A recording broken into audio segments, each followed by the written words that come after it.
Welcome to the Arabesque Scissors YouTube channel. I'm Ali Phillips, and in this video I'm going to take you through how to make this cute little threads and snips bucket that is a free pattern add-on for the Smart Sofa Station. Now this is my most requested product that I didn't include in the original pattern, and if you're an avid sofa crafter you will understand that threads and snips just multiply like rabbits, and if they don't end up in a little bin like this, then they end up all over your clothes and all over your sofa. So I've designed this to attach magnetically to the magnets that are already on the sofa station. So this is an easily removable and emptyable bucket here. You can rotate this to hang at the front or at the back, and you can also alter the length of the strap depending on how you've got your own pocket configuration. Now you can find the link for the full sofa station pattern in the description below, as well as the link for the free pattern add-on for this little threads and snips bucket. And if you like sewing, organisational and crafting videos, then please consider giving this video a like and hitting that subscribe button. So let's have a little look at how this thread bucket is constructed. So I've designed this to have a flat back so that it will sit nice and flush against the front of your sofa and fit there nice and neatly. It's got a semicircular base which fits beautifully into the base like that, and the lining just drops in right at the end to hide all the raw edges. It's quilted around the sides, and this is a really nice opportunity to add fussy cutting, and you can hand quilt this or machine quilt this for extra detail. The strap is a nice hanging strap with a magnet in the end of it, and this will snap to the magnets that are already in the sofa station, so you can snap it to the front, and you can then have it hanging down at the front of your sofa like so, or you can pivot this to the side and have it hanging down on either side of the sofa station, and you can hang it underneath and have your pincushion sitting on the top. And you can also attach it to the center magnet if you'd like as well, depending on your particular pocket configuration. Now let's have a look at all the tools that are useful for making this. So I've got a fabric marking pen for marking the marks on my fabric. I've got my little pointy scissors. I've got my stiletto, which I use for holding all the layers together as you're manipulating the tricky parts under the sewing machine. And this is just really great for getting in right underneath the needle where your fingers can't get, and you can use your scissors for this if you haven't got a stiletto. I've also got my seam ripper here because I'm always ripping my seams, and this is just a really handy thing to have as well. I've got my paper cutting scissors for cutting out my template, which is also really good so you don't ruin your good scissors. I've got a box of clips for holding my layers together. And I've got a little inch ruler for measuring the scale square. Some of my other favourite tools are a couple of different sorts of glue. So I've got a little pot of craft glue here, which has a micro tip, and this is really good just for dispensing just a really small amount of glue here, and it's really good for basting seams, gluing edges down. And I've also got a little school glue stick, which is great for basting layers. So go ahead and print out your template, and the next thing that we need to do here is check that this is the right size. So we have a scale square measured here, so you need to place your inch ruler over this scale square, and when this is the right size you should not be able to see any of the lines of that scale square. It should be hidden underneath all of the lines on the ruler that are marked there. So then you'll know that it's exactly the right size. So now you can go ahead and cut out all of your templates. So I'm just going to run through all the pieces now that they're cut out. So you should have a side cut, and you should have a cut of an exterior fabric here, a lining piece, a cut of the SF101 which is 1/2 inch smaller, and the same size 1/2 inch smaller fusible fleece. You have a binding cut which can be straight grain or bias binding. You should have 2 cuts of fabric for the base. One of them is an exterior cut and the other one is a lining cut. We have 2 cuts of interfacing to go inside the base. So we have a cut of CF808 and a cut of SF101. We also have 2 cuts of exterior fabric for the strap, and we also have a cut of CF808 and a cut of SF101 for the interfacing inside. And you will also need a 10 to 15mm magnet to go inside the strap. So I've got my 2 cuts of side here. I'm going to lay the exterior wrong side up and then take my lining fabric, which is the same both sides, so just pick a side. And then I'm going to place my SF101 with the glue side down, centering it in the middle, the 1/2 inch gap on either end. Then just take your iron and fuse this in place with plenty of steam, and then just flip it over and do it again from the front side, and just give it plenty of steam to make sure it's really set. Then take your fusible fleece with the glue side down and then fuse this from the fabric side. You can't put your iron directly on this, so just keep moving your iron around, giving it plenty of steam, just little shots of steam here. Then just double check that it is actually fused nice and strongly. And then we're going to base these layers together with a little bit of the glue stick. So just dab a little bit of this in, say, 2 or 3 rows, and then you can just take your exterior fabric right side up and make a little sandwich between all of that. And then just take your iron and press it again to set it in place. Now I'm going to be machine quilting rows about 1/2 inch apart, right down the length of this side. So just take both of your base pieces here and lay your exterior one right side up and your lining one right side up as well. Place your SF101 in the center of the exterior and your CF808 onto the lining. Flip the lining one over so that you're not directly pressing it, and give that a really good shot of steam. Flip the other one over as well. So just keep fusing them, taking in turns, going from one to the other, and just give a really good check that each of them are fused in place. Now take both of your strap pieces and turn them wrong sides up, and take both of your interfacing pieces and place them glue sides down in the center of the fabric, and then just give them a really good shot of steam, making sure that you flip the CF808 to the other side and fuse that from the fabric side, and just double check that everything sticks really well. So now we're going to turn under a 1/4 inch hem on each of the short ends of the strap, which is just going to mean that when you turn this little strap around the right side out, you won't have to worry about trying to poke a little hem in. So just flip them over and press it from each side until you've got a nice crisp hem on both of these pieces. So now just take both of your straps and place them right sides together, and line up all the edges so that everything's aligned nice and neatly. And then just get some clips and just clip a few clips around the tops and along the edges here, so that you've got this ready to sew together at the sewing machine.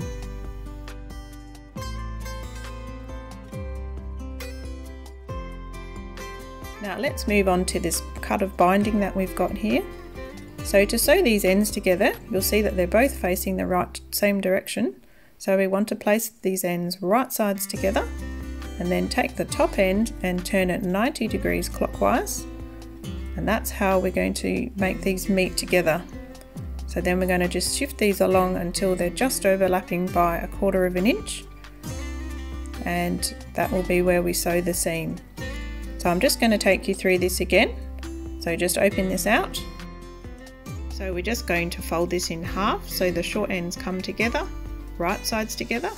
Then we're going to take the top end and rotate it 90 degrees so that the ends are now parallel. And then just arrange the seam here so that we've got 1/4 inch overhang on each end. And then just take a couple of clips and clip these two sides together. And then we can take this to the sewing machine and just stitch down that seam at 1/4 inch seam allowance. So now I'm machine quilting down the width of this, and I'm doing these rows at 1/2 inch apart. I've got my stitch length to set to 3, And feel free to mark these lines with your fabric pen if you don't feel confident just to eyeball this. Now I've also gone and basted down each side at 1/8 of an inch seam allowance. So now you need to take your side piece and fold it short sides together so that the exterior fabric is on the inside and the lining is on the outside, and just put a couple of clips down the length of this. And then we're going to take this to the sewing machine and stitch this at 1/2 inch seam allowance.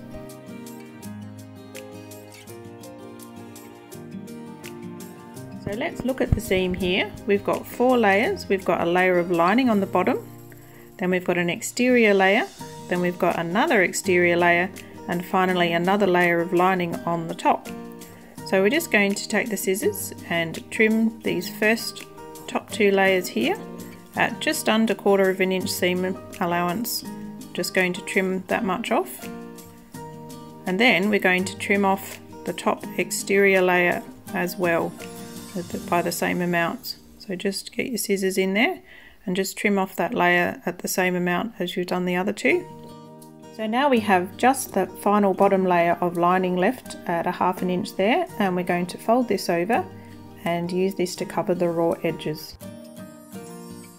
So now we're just going to take our side piece with the trim seams on the top and fold over that extended lining piece that we've left there, and just press that into place. So we've got 1/4 of an inch hem now, just covering those raw edges. So just give that a really good press.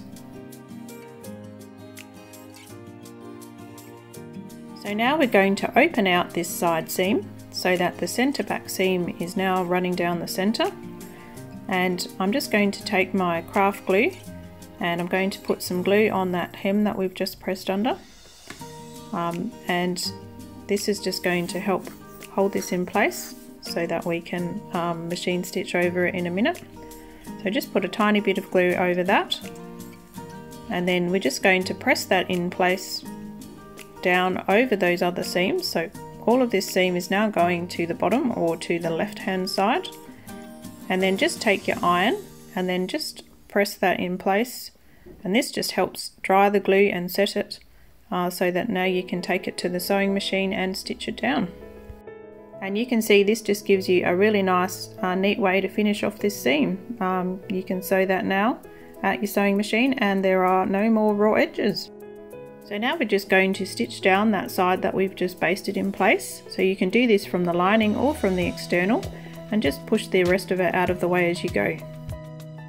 So now we're just going to stitch the binding together. So stitch with 1/4 of an inch seam allowance between the 2 V sections and make sure you back stitch. So now that we've joined this binding into a ring, we're just going to do a little fitting to check that it's going to fit on the side of the thread catcher that we've already sewn. So just fold this in half wrong sides together to make a narrower ring, and then we're just going to slide this over the top of the thread catcher side, and we're just going to check that this is going to be a nice snug fit. So just wiggle that over there like that, and then just play around with it and just check that this is going to be a nice neat binding that's not going to have any bubbles or wrinkles in it.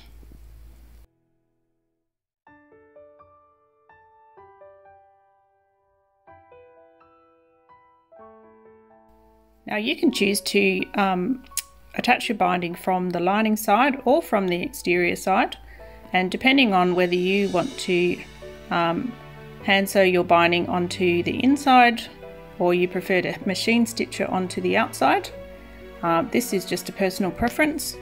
So I'm going to be doing mine, attaching mine to the lining and then flipping mine around to the outside and machine stitching this down. So you want to do this, slide this over the top so that you line the raw edges up together, and then just take a few clips, just put about 4 clips around the top, just to keep everything nice and lined up together.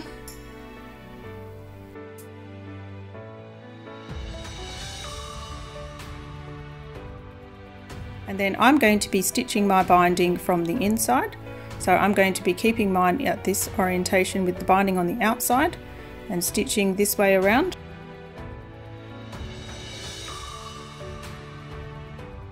So now that you're at the sewing machine, just scooch this in between a couple of the clips and then just start stitching really slowly, just squishing the rest of this out of the way as you go along, stitching at 1/4 inch seam allowance until you get back to the start.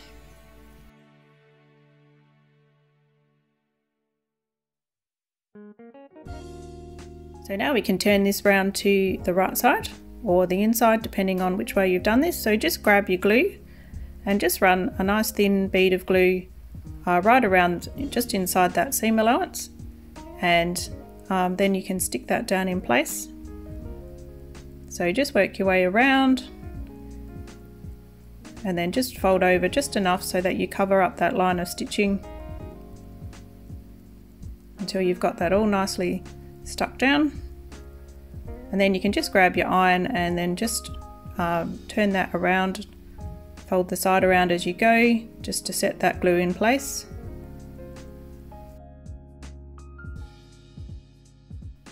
Now take the centre back seam on one side and then mark opposite that the centre front seam. You can find these marks on your template, and also mark the clip lines that are marked along the side as well. Now you're going to do a little clip just under 1/4 inch deep into the seam allowance here on both of the marked clip lines that you've done, and then just keep continuing to clip at about 1/2 inch apart, just under 1/4 inch deep into that seam allowance until you get yourself back around to the first clip mark. And this is going to ease this curve around the curve of the base. Now just transfer the markings on the template for the centre back and the centre front. Just mark them onto the exterior of the fabric there, so that you can see where to line up, so that you can match these up to the centre front and the centre back on the side. So now we're going to take the exterior of the side and the centre back seam and line that up with the right side of the exterior base centre back mark. So we're just going to make sure they line up exactly and then put a clip over both of them. Then flip it around and match up the centre front on the base with the centre front on the side, and match those right sides together and put a clip over both of them. Now turn your work back to the back, and working out from that centre back seam, we're going to put a clip just before that first clip line that we've made, so just before that mark. And then on the other side you're going to do the same thing, just put a clip just before the first clip mark that we've got into the side seam.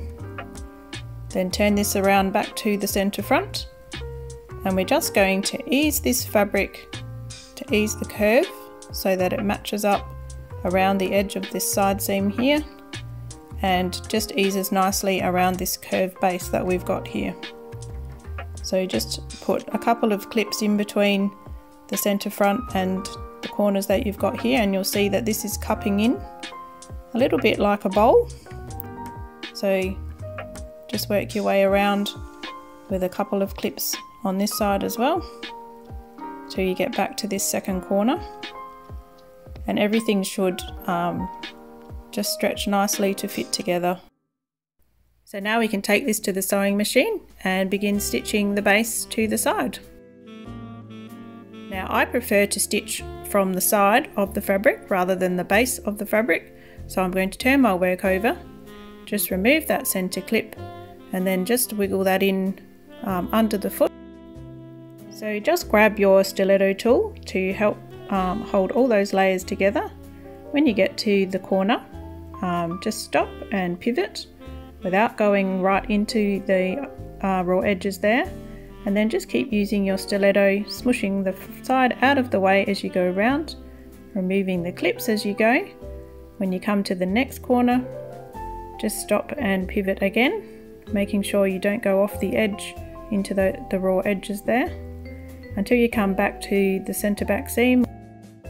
So now you've got your base sewn onto the side of the little catcher, so you can turn that right side out and just have a check to see if you've got everything nice and smooth with no puckers in it, and just roll that seam between your fingers there, just to get it to stand out nice and crisply.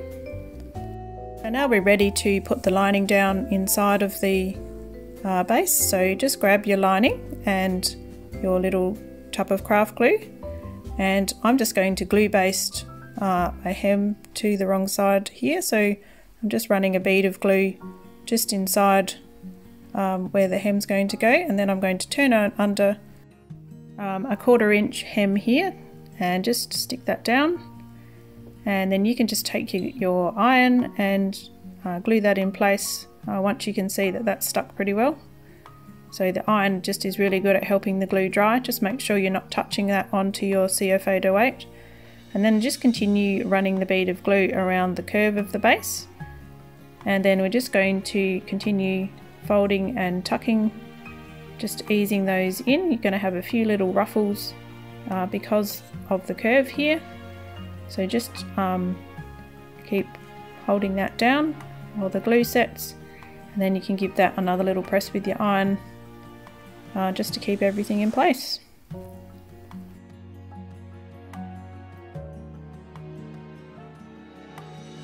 Then just work your way around to the other side, and then just keep pressing and tucking all of that under.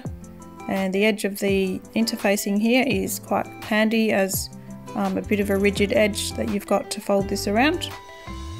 So just keep pressing, and then you can hit it with the iron again just to get all the glue to dry. And then you can flip it over and do it from the other side, and you'll just have a nice neat edge. So now you can choose how you put your base into the bottom of the thread catcher here. So I like to glue baste around the bottom of this, and then you can just fold it in half and slide it inside.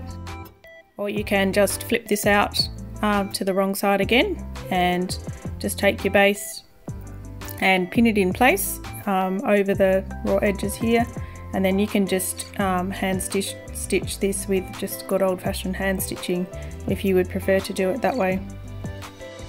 So I'm just going to put a little bit of glue over the base of mine on the wrong side. So just run a little bead of glue around the edge here, and then you're just going to slide that with the glue side down inside to the base, and just wiggle that with your fingers until you can feel that the corners are nicely stuck inside and everything's lined up, and you can see all of those raw edges are nicely hidden down inside.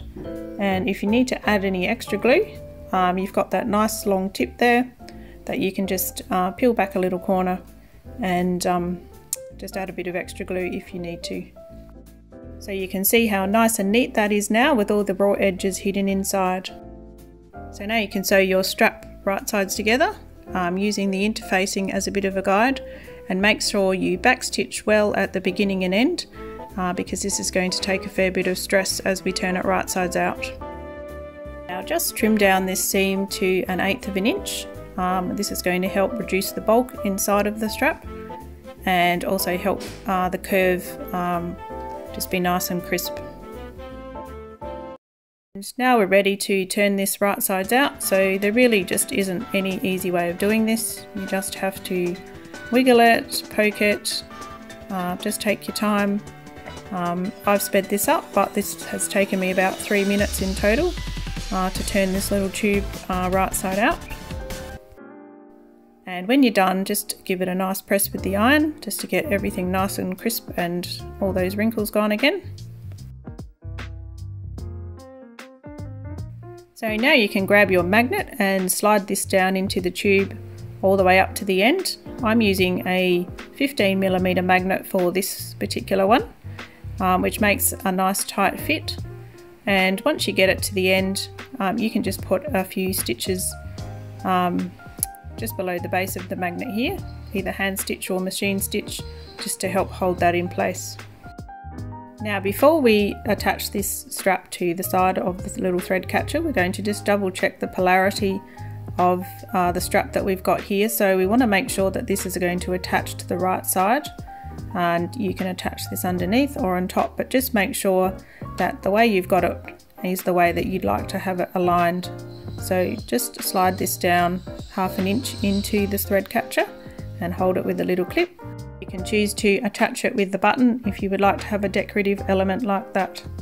So just do a row of stitching along the base of the strap there, just to hold that in place, and then do a second row of stitching right along the edge of the binding. And then we're all finished.